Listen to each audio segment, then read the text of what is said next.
દ્વિતીય ક્રમનો ટેબલો સામાજિક વનીકરણ વિભાગ મુખ્ય મંચ તરફથી માનનીય મુખ્ય અતિથિશ્રીનું અભિવાદનજલી આગળ વધી રહ્યો છે, જેનો વિષય છે વન કવચ, વન્ય પ્રાણી રેસ્ક્યુ અને લખપતિ દીદી.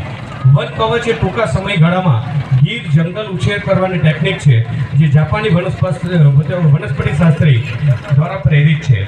એમાં સામાજિક વનીકરણ વિભાગ ભરૂચ દ્વારા હલદરવા, જૂના છાપરા, સુરવાડી અને ઉચ્છપ ખાતે વન કવચ વિકસાવવામાં આવ્યા છે. સાથે જ વન્ય પ્રાણીઓના રેસ્ક્યુનું પણ એમાં દર્શન થાય છે. મગર, દીપડા, નીલગાય, મોર, અજગર, ઝરૂખ જેવા વન્ય પ્રાણીઓનું પણ રેસ્ક્યુ થાય છે.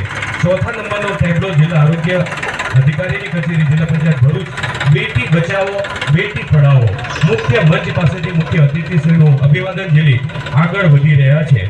0 થી 6 વર્ષની બાળકીઓની સતત ઘટતી સંખ્યાની સામે આ સેક્સર્શીઓને પ્લસ કરવા માટે આ પ્રકારની જાગૃતિ ફેલાય એ માટેની આ ઝાંખી પ્રસ્તુત થઈ રહી છે.